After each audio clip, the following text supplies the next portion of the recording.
السلام علیکم ورحمۃ اللہ وبرکاتہ۔ شروع اللہ کے نام سے جو بڑا مہربان نہایت رحم کرنے والا ہے۔ آج کا ہمارا موضوع ہے تکبر کیا ہے۔ اگر آپ چینل پر نیو ہیں تو سب سے پہلے میرے چینل کو سبسکرائب کر لیں اور بیل آئیکن کے بٹن پر کلک کر لیں تاکہ آپ میری آنے والی مزید ویڈیوز کے بارے میں جان سکیں۔ معزز سامعین، تکبر کا مطلب ہوتا ہے بڑائی۔ جب کوئی بندہ اپنے آپ کو دوسروں سے بڑا یا افضل سمجھے تو کہتے ہیں کہ اس کے اندر تکبر ہے۔ تکبر یہ انسان کی باطنی بیماریوں میں سے سب سے مہلک بیماری ہے۔ اس لیے نبی کریم صلی اللہ علیہ وسلم نے وضاحت اور صراحت کے ساتھ فرما دیا، جنت میں وہ شخص داخل نہیں ہو سکتا جس کے دل میں ذرہ کے برابر بھی تکبر ہوگا۔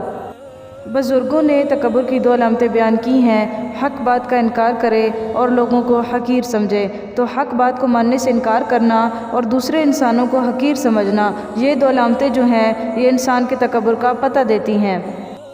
اللہ رب العزت کی سب سے پہلی نافرمانی تکبر کی وجہ سے ہوئی۔ پروردگار عالم نے حکم فرمایا فرشتوں کو کہ آدم علیہ السلام کو سجدہ کرو۔ سب سجدے میں گر پڑے سوائے ابلیس کے۔ ابلیس سے پوچھا کہ تو نے سجدہ کیوں نہ کیا؟ کہنے لگا انا خیر منہ، میں اس سے زیادہ بہتر ہوں۔ اور پھر اپنی دلیلیں پیش کرنے لگا، مجھے آگ سے پیدا کیا گیا اور اسے مٹی سے پیدا کیا، اور یہ بھول گیا کہ میں کس کی بارگاہ میں کھڑا ہوں۔ اللہ تعالیٰ نے فرمایا فخرج منہا، نکل جا یہاں سے، فإنک رجیم، تو مردود ہے، وإن علیک لعنتی الی یوم الدین، اور قیامت تک کے لیے میری تیرے اوپر لعنتیں برستی رہیں گی۔ حدیث پاک میں آتا ہے اور یہ حدیث قدسی ہے، اللہ رب العزت ارشاد فرماتے ہیں کہ بڑائی میری چادر ہے، جو اس چادر کو مجھ سے کھینچتا ہے میں اس بندے کی گردن کو توڑ دیتا ہوں۔ جو بندہ دنیا میں تکبر کرتا ہے اللہ تعالیٰ اس کو نیچے گراتے ہیں، اتنا ذلیل کرتے ہیں حتیٰ کہ وہ لوگوں کے نزدیک کتے اور خنزیر سے بھی بدتر ہو جاتا ہے۔ اللہ تعالیٰ قرآن مجید میں فرماتے ہیں اِنَّهُ لَا يُحِبُّ الْمُسْتَكْبِرِينَ، اللہ رب العزت تکبر کرنے والوں سے محبت نہیں فرماتے۔ کیا مطلب کہ ان سے ناراض ہوتے ہیں؟ جب محبت نہیں کرتے تو اس کا مطلب یہی ہوا کہ اللہ تعالیٰ ان سے خفا ہوتے ہیں، ان کو پسند نہیں کرتے۔ چنانچہ جب تک یہ بندہ تکبر سے توبہ نہ کرے گا اس وقت تک اللہ رب العزت کے پسندیدہ بندوں میں شامل نہیں ہو سکتا، اس لیے کہ ایک روایت میں آتا ہے کہ متکبر آدمی کی کوئی بھی نیکی قبول نہیں ہوتی۔ اس دنیا میں بڑی بڑی قومیں آئیں جن کو اللہ تعالیٰ نے بڑی طاقت دی، قوت دی، مال و دولت دی، خزانوں کے مالک بنائے۔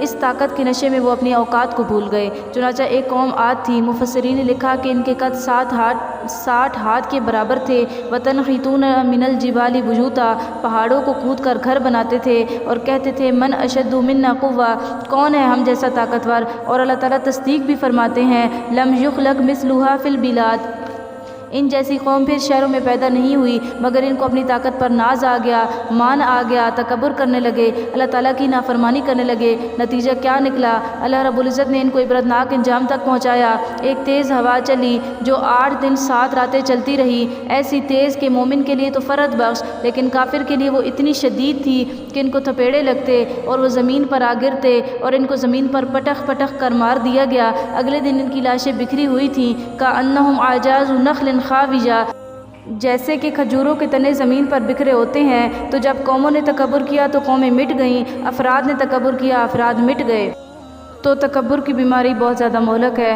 دنیا میں بھی اس کا عذاب ملتا ہے اور آخرت میں بھی، اور آخرت میں اس کا عذاب یہ ہے کہ اللہ تعالیٰ متکبر بندے کو قیامت کے دن چیونٹی جیسا جسم عطا کریں گے، شکل انسانوں والی، جسم چیونٹی جیسا چھوٹا سا۔ جب میدان حشر میں چلیں گے تو مخلوق ان کو اپنے پاؤں کے نیچے مسل کے چلے گی۔ اللہ تعالیٰ فرمائیں گے تم دنیا میں گردن اٹھا کے چلتے تھے، سر اٹھا کر چلتے تھے، اپنے آپ کو کچھ سمجھتے تھے، دیکھو میں اپنی مخلوق کے پاؤں میں تمہیں مسل کر دکھا رہا ہوں، ایسا عذاب دیا جائے گا۔ حدیث پاک میں آتا ہے کہ اگر بندہ دنیا سے مرے اور اس کے سر پر 3 بوجھ نہ ہوں تو وہ سیدھا جنت میں جائے گا۔ ایک فرمایا قرض کا بوجھ نہ ہو، دوسرا کسی کے ساتھ خیانت کرنے کا بوجھ نہ ہو، اور تیسرا اس پر تکبر کا بوجھ نہ ہو۔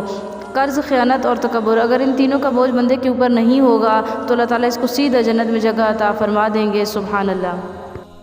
معزز سامعین، تو جو بندہ اپنے آپ کو اپنی ذات میں چھوٹا سمجھے، وہ بندوں میں تھوڑا بھی مشہور ہو تو اوپر آسمانوں پر اس کی مشہوری زیادہ ہوتی ہے۔ جس کی آسمانوں پر مشہوری ہو، سبحان اللہ، کتنا خوش نصیب انسان ہے۔ لہٰذا آج کے بعد یہی دل میں سوچئے کہ ہم نے اپنے آپ کو چھوٹا بنانا ہے، اور دستور کی بات بھی یہی ہے کہ اس دنیا میں جو بندہ بڑا بننا چاہے اس کو چاہیے کہ چھوٹا بن جائے۔ جو اللہ کے لیے تواضع اختیار کرتا ہے اللہ تعالیٰ اسے بلندی عطا فرماتے ہیں، اللہ اوپر اٹھائیں گے اور عزتوں کے تاج پہنائیں گے۔